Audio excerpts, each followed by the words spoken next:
Hi friends, ഏവർക്കും Ranju's media ടെക്കിലേക്ക് സ്വാഗതം. 2ാം ക്ലാസ്സിലെ മലയാള പാഠപുസ്തകത്തിലെ 3ാമത്തെ പാഠഭാഗമാണ് ഇന്ന് നിങ്ങളുമായി പങ്കുവയ്ക്കുന്നത്. പാഠത്തിൻ്റെ പേര് എന്താണമ്മേ സ്വാതന്ത്ര്യം. നമുക്ക് ശ്രദ്ധാപൂർവം ഈ പാഠഭാഗം ശ്രവിക്കാം. ഡയറിയുടെ രൂപത്തിൽ തയ്യാറാക്കിയ ഭാഗമാണിത്. എന്താണമ്മേ സ്വാതന്ത്ര്യം.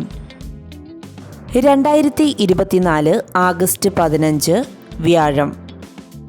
ഇന്ന് സ്കൂളിൽ സ്വാതന്ത്ര്യദിനാഘോഷമായിരുന്നു. പതിവിലും നേരത്തെ സ്കൂളിൽ പോയി. ഇന്നലെ അച്ഛൻ കൊണ്ടുവന്ന 3 നിറമുള്ള പതക്കം ഷർട്ടിൽ കുത്തി. കുഞ്ഞു ദേശീയ പതാക കയ്യിലെടുത്തു. അമ്മയും എന്നോടൊപ്പം സ്കൂളിലേക്ക് വന്നിരുന്നു.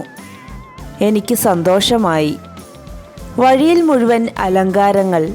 കുങ്കുമം, വെള്ള, പച്ച നിറങ്ങളിലുള്ള തോരണങ്ങൾ.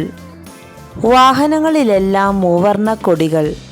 വഴിയിൽ പലയിടത്തും പായസവും മധുരപലഹാരങ്ങളും വിതരണം ചെയ്യുന്നുണ്ടായിരുന്നു. സ്കൂളും 3 നിറങ്ങളാൽ മനോഹരമായി അലങ്കരിച്ചിരുന്നു. എല്ലാവരും സ്കൂൾ മുറ്റത്ത് ഒത്തുചേർന്നു. ഹെഡ് മാസ്റ്റർ ദേശീയ പതാക ഉയർത്തി സ്വാതന്ത്ര്യദിന സന്ദേശം നൽകി. സ്കൂളിലും പായസം ഉണ്ടായിരുന്നു. അടപ്രഥമൻ.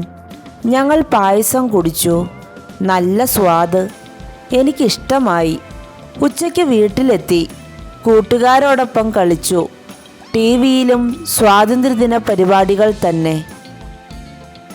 എന്താണമ്മേ സ്വാതന്ത്ര്യം എന്ന പേരിൽ തയ്യാറാക്കിയിട്ടുള്ള സ്വാതന്ത്ര്യദിനവുമായി ബന്ധപ്പെട്ട ഈ പരിപാടിയുടെ ഒരു ഡയറിയാണ് നമ്മളിപ്പോൾ വായിച്ചു കേട്ടത്. ഈ ഭാഗം ഏവർക്കും ഉപകാരപ്രദമായി എന്ന് പ്രതീക്ഷിക്കുന്നു. നിങ്ങൾ ആദ്യമായിട്ടാണ് ഈ ചാനൽ കാണുന്നതെങ്കിൽ സബ്സ്ക്രൈബ് ചെയ്യുക. നിങ്ങൾക്ക് ഈ വീഡിയോ ഇഷ്ടമായെങ്കിൽ മറ്റുള്ളവരിലേക്ക് ഷെയർ ചെയ്യുക. പുതിയ വീഡിയോകളുമായി നമുക്ക് വീണ്ടും കാണാം. Thank you.